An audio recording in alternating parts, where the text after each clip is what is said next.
You are officially in the loop.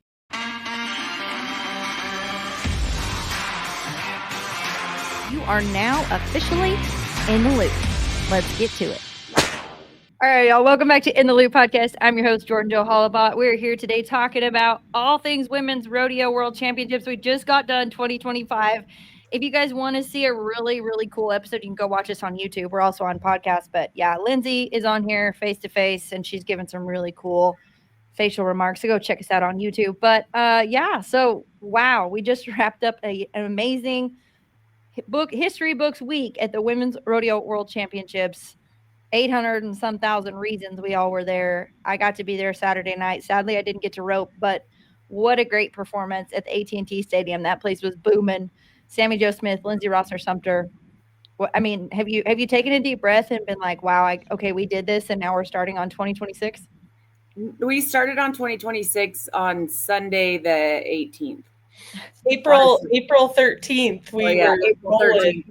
Legit, we were hardcore right back to it. I feel like we got home and we just kind of hit the ground running, and we haven't really stopped since. And I mean, it's a blessing and a curse, right? Because everything, in my opinion, was the best event that we've ever had, in my 4 years of being commissioner. And then the first 2, I was contestant. So I've been part of Women's Rodeo World Championship since it started, and it was pretty fun and amazing and great to be part of. And thanks to partners like you and In the Loop, who continue to tell our story and let us continue to educate people on how to be part of this sisterhood that we are developing with Women's Rodeo Championship. It's been a fun ride, and it was a great event. What do you think, Sammy? I feel like we've always said it, but this is the first year I really feel it, that we are pushing the game to new heights. Next and we brought this organization together they came on Saturday to AT&T Stadium.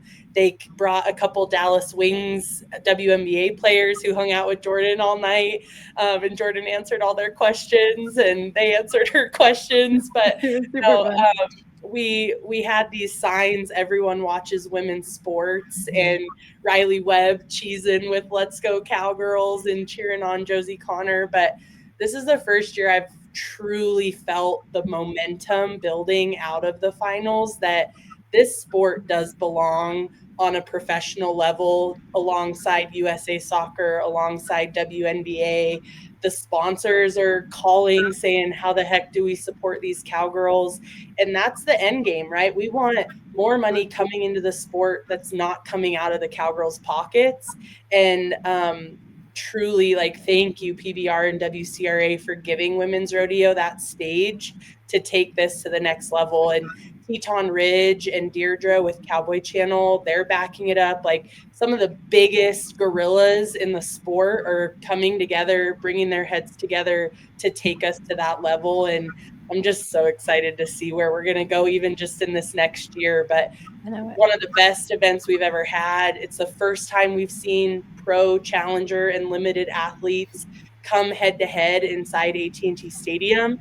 And they all did really well. We had a pro win the barrel race and a limited athlete, Charmaine Holdren, in the barrels win second and took home $25,000. We had a challenger header and keeler, Ashton, Pratts, and Tammy Lewis win. And so to see all levels and the inclusive environment that we create come to AT&T and be successful just shows that there is a reason we're doing what we're doing, and we're giving all Cowgirls of every type of, competition level the platform to do it. So very, very proud, and thanks to everyone involved. Well, and first and foremost, I want to say thank you to both of you, because you went above and beyond all week long, all year long, to make this happen and allow us, as contestants. I think sometimes we take for granted that we get to show up and rope and we don't have to put any of this stuff together on the back end.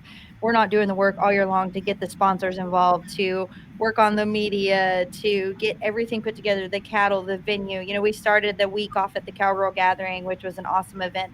And then we kicked it off with a bang at AT&T. That, just soak that in. We had the Cowgirl Gathering at the Carrie Kelly Arena. We had Cowtown all week long, was full of women's rodeo. and then we ended up at AT&T. So 3 huge platforms right there, 3 huge venues. There were so many women in the city of Fort Worth and Dallas that they were probably like, where are all these cowgirls coming from? But I just want to say thank you to you both and everybody involved, because it doesn't just happen with the snap of your hands. It's a lot of work. It's a lot of calls, a lot of death by Zoom.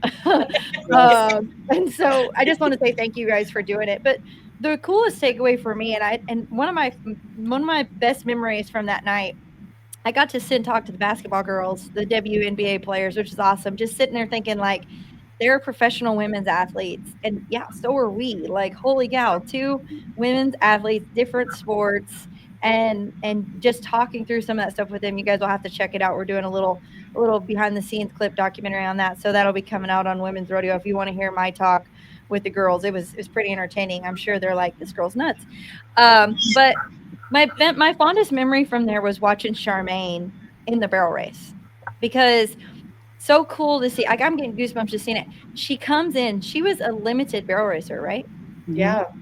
Yeah. She's a limited barrel racer, which means that she only had 5,000 or less won. Is that correct? She hasn't had her pro card in the past 5 years. She's never made it to a regional association finals, and she's earned less than $75,000 in her lifetime. Okay. So yes, I think the true 40 barrel racer, like, they don't go to rodeos. They just go to barrel races, and that's just goes to barrel races. And she truly, like, her and her horse had this bond, but like, she ran on the top of that ground and it was effortlessly, and she was winning the barrel race from all the pros, all the challengers. There was an immaculate stack up lineup of riders and horses in the barrels. And until Tacey Matthews goes and her and Pop rocks. But I mean, I'm still getting the chills. Like, it was just phenomenal. AT&T was screaming for her over the top of their lungs. And it was just really, that moment to me was so surreal to just know it come full circle. Like, literally, when we say all levels of athletes have an equal opportunity here in the Women's Rodeo World Championships, we mean it, because she nearly won 60,000, walked away with 25,000 there. Now she'll be a challenger. But it's just so cool to see that, like, it's not all about, you know, the 1%. It's about the 100%. And that's truly what you guys have worked for. And so just for me as a standby, you know, obviously proud to be a part of the podcast In the Loop with WRWC, but like, that was just so cool as an athlete too, to be like, yeah, girl, you did it. So that was my favorite memory. I loved watching, like, Tammy Lewis and Ashton when the team roping. Tammy Lewis has been in this industry for decades, roping, and has roped against men for decades and has fought to get to the position that she's in. You know, and we're all getting a little more finer wine and a little more vintage. And to see her rope with Ashton, who's 16, who we have been, you know, we've been watching her for the last couple of years at women's win a world title in the heeling, you know, challenger heeling. And then she wins the whole event heading with a legend of Tammy Lewis. That was a pretty cool part for me. But then if you look at the 0.01 that separated between Josie and Cheyenne, you're just like, holy crap. And I don't know. I mean, obviously, like, we all heard the podcast of, you know, Kendra and Tommy Joe talking about, like, should it be tens or should it be hundreds? I don't know what the right answer is, but I'm kind of with Tommy Joe. Like, I love having a winner, you know, not a tie. And I get, like, that's a big change in money for a 0.01 separation between the two, but I don't know. The whole event was great. I mean, everything from, in my opinion, like, even the perfs that we had at Cowtown and all of the runs that were at Cowtown.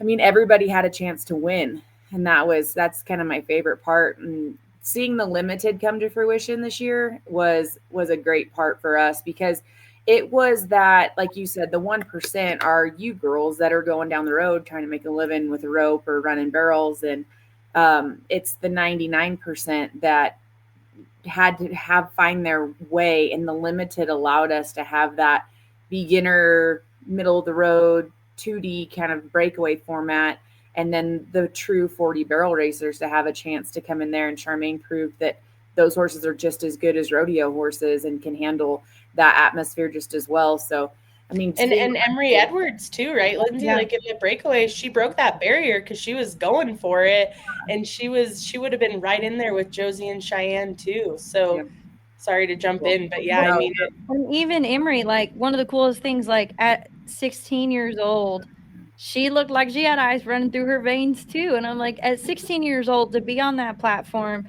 for that much money in front of this crowd on national television, like, what you guys are really like, it is an elite level production. It's an elite level association. Well, And we really you just want everyone to feel celebrated too, because I mean, it's hard, it's expensive, it's not our game. We should have all sold our stuff and took up golf because it's so expensive. Have you ever seen me at a golf club? Like, I know, but between hay and cattle and all trucks and trailers and time and going down the road, it's expensive. So just to have that get ready party with Cedar Creek Cowgirls, just to have the back number ceremony that everyone can be part of, you know, everyone who got to AT&T did the get ready party, but the back number ceremony was gorgeous and the ladies looked so nice. And to have that chance to be celebrated and have a lady walking around with hors d'oeuvres and get an hors d'oeuvre and a Diet Coke or cocktail if you want, whatever, you know, it was all an opportunity in the buckle ceremonies that we had. I mean,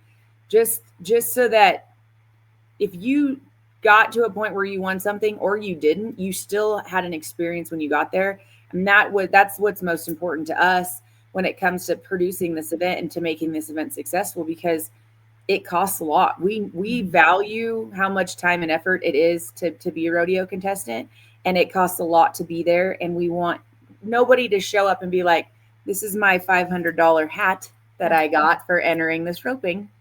Yay. Yeah. And that's it. Like, not a thank you, nothing. Just you sign up, you get your hat and get the hell out of here, you know, and we don't ever want anybody to feel like that at Women's Rodeo Championship. Yeah.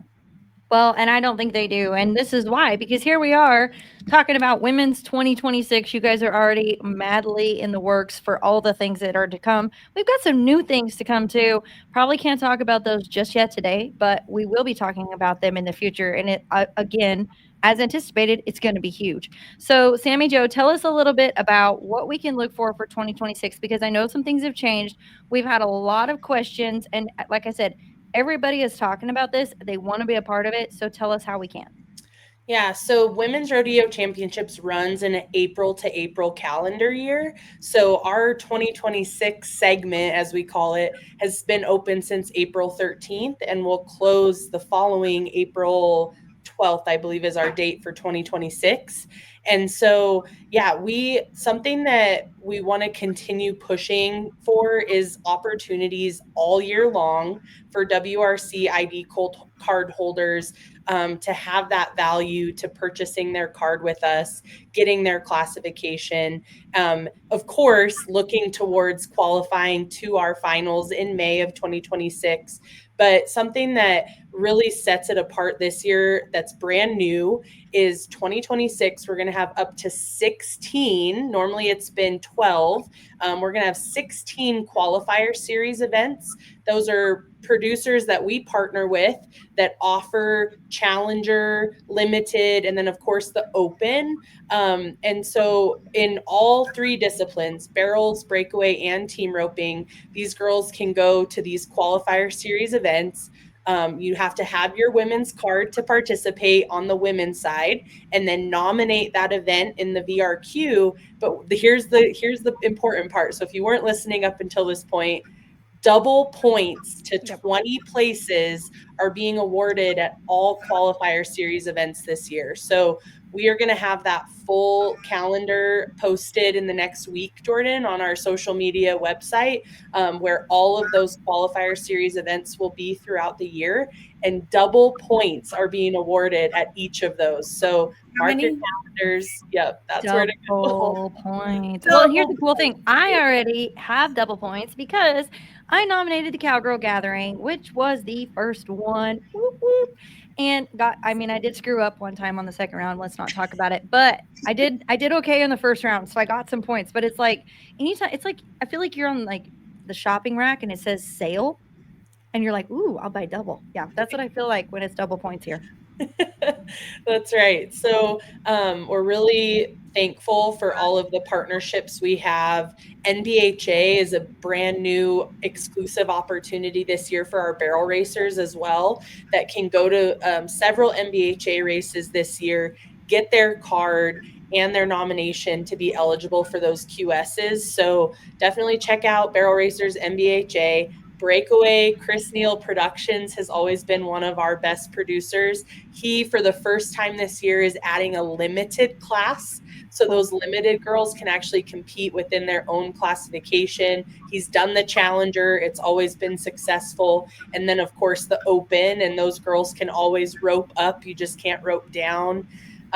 Kenny Zamora in the team roping, Kenna Francis, the Battaglia, Joyce and Markey are putting on team roping. So the biggest thing is we're trying to offer it across the country all year long, where you can go to those events, earn double points, and earn your qualification to the finals in May. So biggest thing for me is there's so many avenues and opportunities. And I know we will probably, when this podcast comes out, we'll probably have our list out for the 2026, all the 16 events. But there's so many different ways.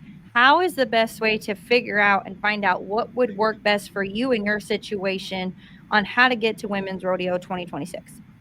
Call Martha Angeloni. No, I'm just kidding. And her number is right. I think the most important thing is to go to womensrodeochampionship.com and just figure out how to get started. And it'll say, how to get started. You'll go to Next Gen Rodeo app, you'll buy your membership, and then that kind of gets the ball rolling. Once you buy your ID card, and we can start to classify you in the disciplines, barrels, breakaway, and team roping. Once we can classify you in those disciplines, you can figure out where you're going to go. Now, for me, I always look at those opportunities that are going to have multiple ways to get points and money. So a big round barrel, like a multiple round barrel race or a multiple round roping. But the biggest thing is think about it in the sense of an opportunity cost. If you were going to go to a rodeo that added $183,000, you would pay $1,500 in entry fees. I mean, I don't know what you would pay. Most people would just pay. If you said there's 183,000 entered, you could pay 2,500 in fees. Most people would probably do it. Once you get on that leaderboard and you're in the top 20, you don't have entry fees as a pro and challenger at Women's Rodeo Championship. So look at it in that sense. Like, how much am I willing to pay to go to try to get qualified to this rodeo? And if you're already going to a jackpot, right? You already have your truck, you already have your trailer, you already have your horse loaded, you already have everything ready to go, double down your money. If you're at a blackjack table, some of us gamble, some of us don't, and you get two aces, you split, right? You split it. What you do? I've never done that. Yeah. You split it and you try to make two opportunities to get a 21, right?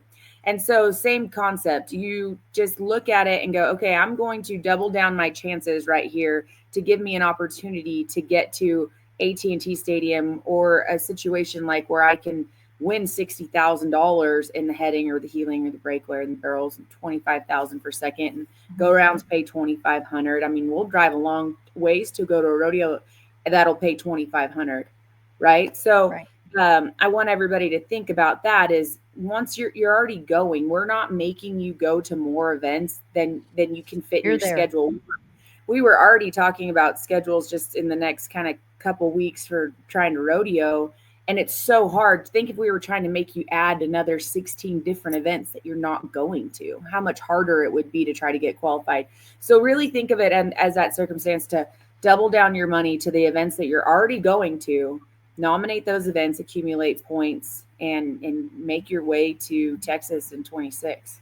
Well, and I think just capitalizing on the opportunities that you're already there. And one thing I love about the WRWC, WCRA is that, some events, like Martha Angeloni's philosophy is like, she is nominating the events that are more than one or two head. And so she's getting more chances, like more bang for her buck kind of thing.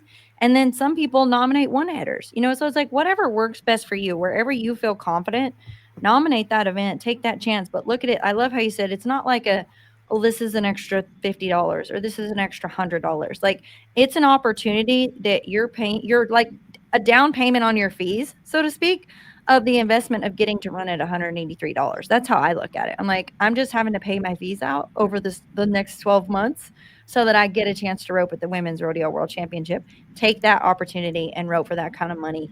It's not just like the money. It's the fact that like they're getting on these platforms. I know that everybody that was a champion here got exposed to so many different sponsors that saw them because they were at the women's rodeo. Then it just opens more doors through the platforms that you've been given to rope on and compete on, run barrels, team rope.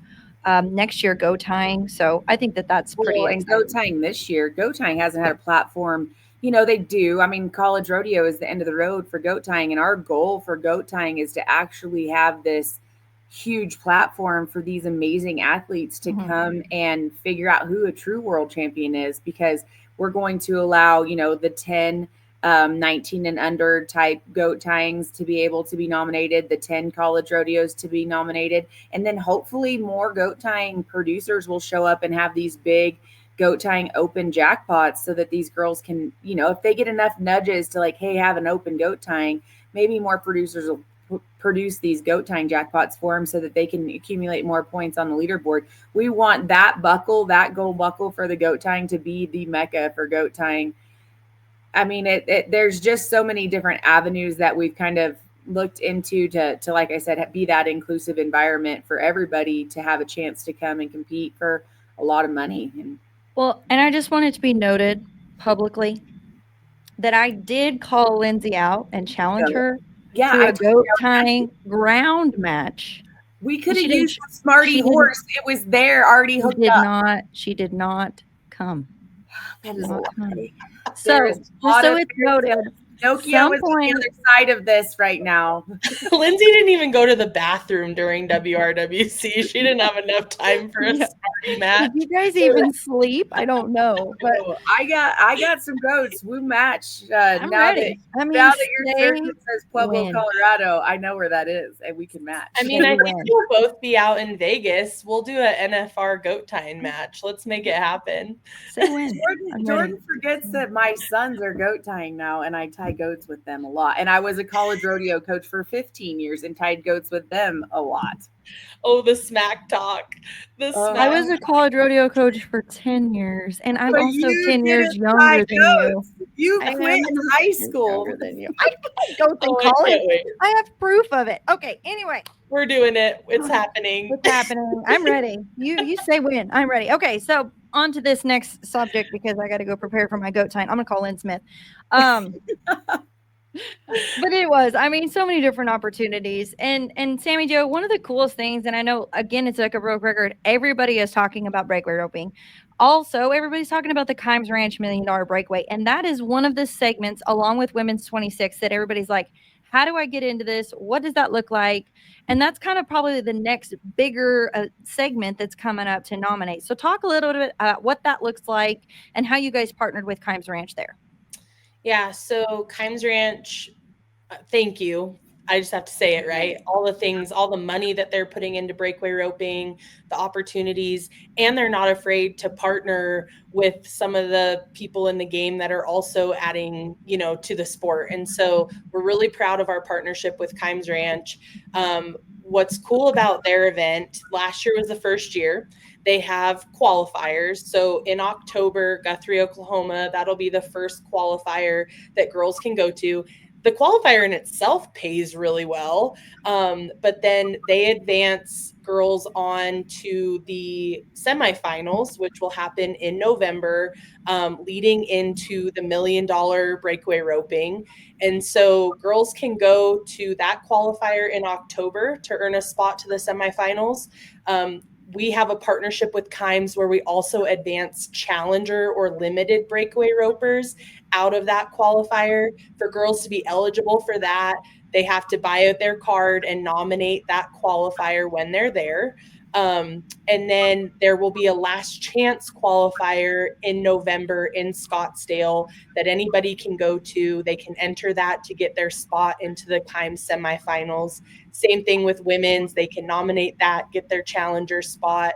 But brand new for this year, Kimes has opened a VRQ segment. So same thing, just like breakaway ropers are nominating the women's segment to qualify to our finals. Girls can go to events. They can triple down now. I don't think that's a thing, is it, Lindsay, in blackjack? But they can triple down their money. Depends on whose deck you're using. But they can nominate the Kimes segment now also until November 2nd. And as of November 2nd, they're going to take the top 20 breakaway ropers from that leaderboard into the Kimes semifinals. And those 20 girls will not have to pay the $750 entry fee. They get in and get to compete in the semifinals. And then everybody else that qualified through those qualifier events and our challenger qualifications, they pay $750. So at that time, everyone now is in the semifinals, whether they got in from a qualifier event or from the Kimes leaderboard. And now everyone in the semifinals is trying to compete for those 15 spots in the $1 million breakaway. But anyone that's in the semis that's challenger or limited, if you buy your card, we classify you. If you're challenger or limited, you can advance to the $10,000 challenger showcase that happens during the Kimes Ranch $1 million as well. So there's, we're trying to explain the difference between nominating the Kimes leaderboard and nominating the women's leaderboard. At the end of the day, you're getting a ton of opportunities if you do both. Yeah. But if you have questions, you can reach out to support at WRWC.rodeo. Our team can help walk you through it. But yeah, definitely nominating events from now till November 2nd on the Kimes Ranch leaderboard gives those top 20 girls a chance to go to the semifinals at the Kimes $1 million breakaway roping for no entry fee, which is really cool. The chances that you guys are giving women in rodeo are like, you need to add up how many chances we're getting, the chances of the chances. I mean, I really didn't ever think dream really that this would ever happen, that somebody would go to bat for us to give us this many opportunities. And truly, I think breakaway roping, team roping, barrel racing, I mean, they're all huge, but breakaway roping has more opportunities as a woman to compete now and make an opportunity to make a living. It's astronomical, the money that is out there for us to run it, and it's because of people like you. So I'm very thankful. I'm super excited. It's just another way to get into the Kimes Ranch $1 million breakaway. And then again, like all of the double point 16 events for the women's rodeo. I mean, there's so many different chances for us for money in 2020. Like, I'm already excited for 2026. But Sammy Jo, what are you most looking forward to with some of the stuff you've got going on that you're working on for women's 2026, and some of the things you've seen that people have come to you after the event and were like, hey, let's do it? Yeah, I think that the biggest thing is just this movement, this cowgirl connection that we're creating. It's all disciplines, barrels, breakaway, heading, heeling, tying, that by purchasing your ID card, getting that classification, it doesn't just help women's rodeo, it does help the sport in its entirety and allows us to keep pushing forward, to bring more sponsor money behind it, to give more opportunities for these cowgirls. And another thing with that inclusive environment, like we talk about limited, challenger, pro, but we have some girls that have worked their way up within those classifications. Last year, Mackenzie Mays won the challenger world champion in the barrels. This year, she won it in the pro. And so in terms of what we're looking forward to for 2026, I look forward to seeing what cowgirls mature through these classifications and continue to dominate in their game. I look forward to the partnerships we create to make women's rodeo all year long something worth being a part of. And I'm just, again, so grateful for everyone that's believed in this property, continues to support it, and just see what comes next. And my daughter turns 4 in September. We're probably 10 years out from her really getting competitive, but I cannot wait to see if she chooses to take hold of what we're bringing to the sport and, to just dominate in her game. So lots of good things happening, Jordan Jo. Can't believe it. I know. Hopefully I'll be younger when your daughter starts doing this. That'll be great. Lynn will definitely be younger. What's your biggest takeaway from 2025 that you're looking forward to in 2026? I'm just excited to continue the opportunities for the ladies to tell their stories and to really make celebrities out of these influential women that are VPs in colleges, moms, doctors, lawyers, chiropractors, you name it. There's so many amazing women within this organization that we have of Women's Rodeo Championship to just continue to make them household names, the same as you are and the same as Martha and Jackie and Larry D.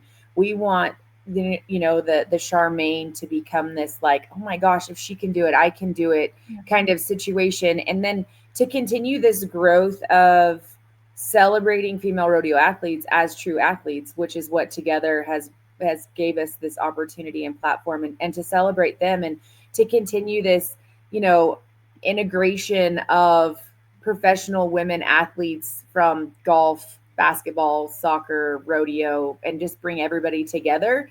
And I can't wait to see what happens with, how cool would it be if one of us gets to go on the stage at an ESPY and give an award? There's a cowgirl on the stage.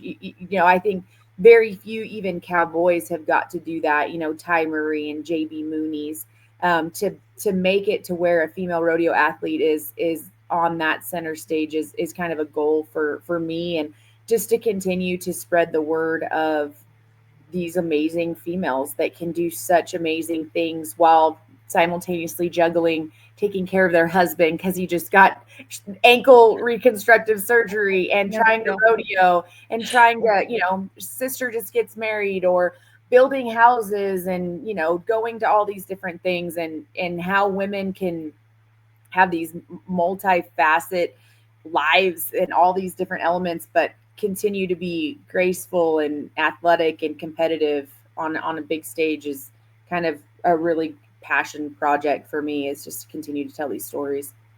Well, and you guys are a great passion project team. So again, thank you for everything you've done. I am really excited about Women's 2026. We'll be rolling out some news for everybody here too, probably within the next few weeks, maybe a month, on In the Loop podcast regarding Women's 2026. Maybe a cool additional event. We always tell you first. We won't throw it out there, but we will be the first to know. We're pumped about it. Congratulations on an awesome production. Women's 2025 is in the book. Can't wait for probably a million reasons Women's 2026 to be a part of it. Thank you, Lindsay, Rosser-Sumpter, and Sammy Jo Smith. Thank you so much for joining us today. Thank you. Thank you.